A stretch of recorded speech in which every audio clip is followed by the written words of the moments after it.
People always ask how Necromunda actually works as a planet. Billions of people, no farmland, no oceans, no visible supply lines bringing food in at the scale you'd expect. And the answer's never very heroic. It survives because nothing is wasted, especially people. On Necromunda, the dead don't get buried and they don't get burned. They get collected, processed, broken down and turned into corpse starch, the nutritional paste that keeps the hive moving. Everyone eats it, whether they admit it or not. It's taxed, regulated and distributed through official channels. This isn't some underhive rumour or spooky exaggeration, it's basic civic infrastructure.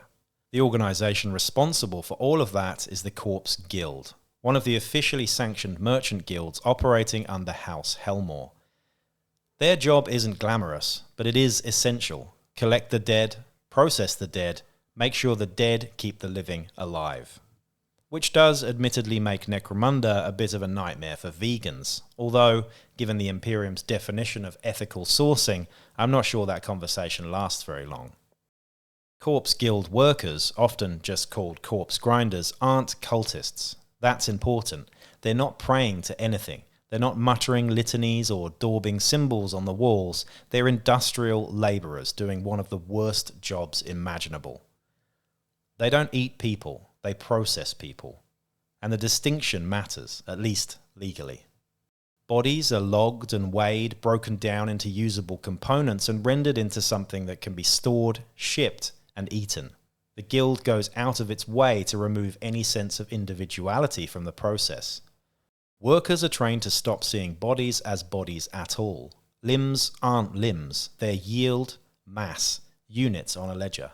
The Book of Peril makes it very clear how brutal this job is. Endless shifts, recycled air thick with chemicals, constant exposure to mortality, and the knowledge that you're surrounded by what will eventually become food.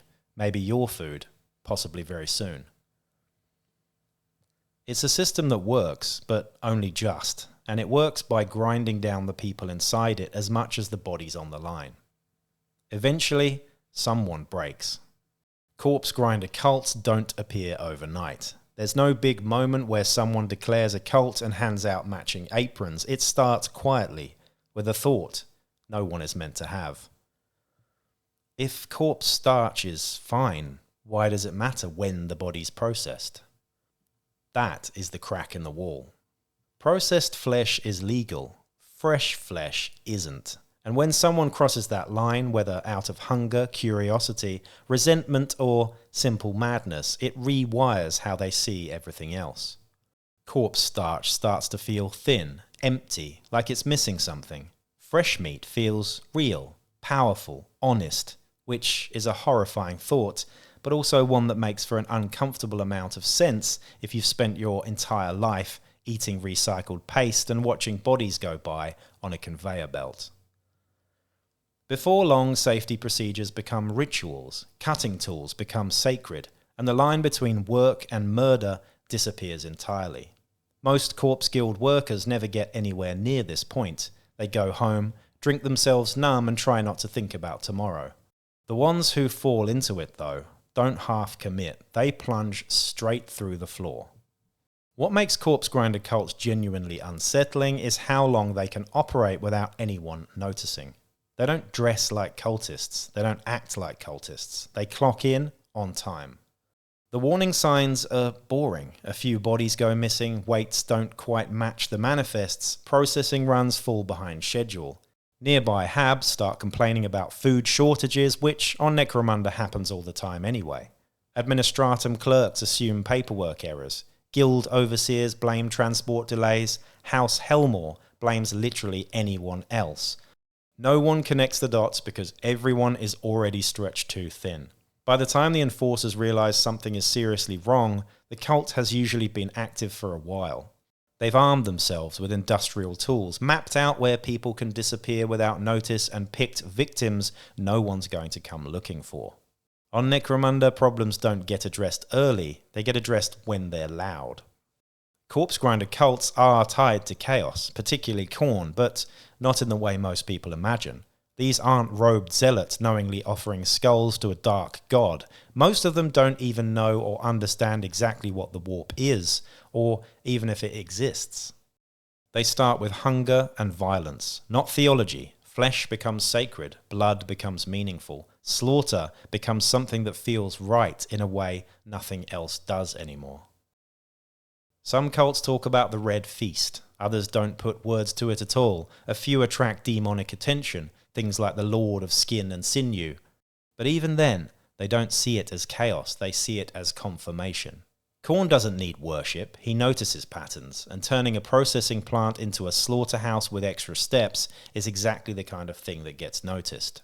Some corpse grinder cults don't stay small. In times of famine or mass violence, they sometimes coalesce around a single figure, the Eightfold Harvest Lord. He isn't just a leader, he's what the cult becomes when it stops pretending it's still human. Necromundan accounts describe him wearing the flayed skin of victims reforged into armor, not as trophies, but as clothing, something practical, something worn. His body is described as bloated, distorted, and wrong, whether from chaos mutation or sheer excess is never made clear, and that ambiguity matters. Necromunda doesn't need demons to create monsters, it manages perfectly well on its own. Where the Harvest Lord moves, things collapse. Gangs vanish, food riots erupt, entire processing facilities fall silent.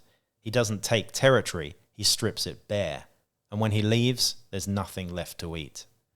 A corpse guild worker is miserable, traumatized, and doing a legally sanctioned job that keeps the hive alive. They process the dead, eat corpse starch, follow imperial law, and are not heretics, though they are absolutely terrible company down the drinking hole. A corpse grinder cultist eats fresh human flesh, turns murder into ritual, and actively undermines the hive's survival. They may not know what chaos is, but chaos definitely knows what they are. It's the difference between working in a slaughterhouse and deciding the customers look a bit tasty. House Hellmore can handle gangs, uprisings, even conventional chaos cults. Those can be crushed, purged, or buried under paperwork. Corpse grinder cults are different because they attack the food supply. Every body eaten fresh is one less body processed, one less ration produced. Scale that up and you don't just get murders, you get famine. And famine is one thing that can tear a hive world apart faster than any war. That's why enforcer responses are immediate and brutal. No arrests, no negotiations, just overwhelming force and a lot of fire. Corpse grinder cults aren't invaders or outsiders. They're not corruption seeping in from elsewhere. They're what happens when a system runs exactly as it's designed for too long. A world that turns people into product eventually creates people who take that logic to its absolute conclusion. They aren't a bug, they are the system, sharpened and starving. And the worst thought of all, somewhere right now on a corpse guild processing line, someone is realizing that corpse starch doesn't actually taste very good.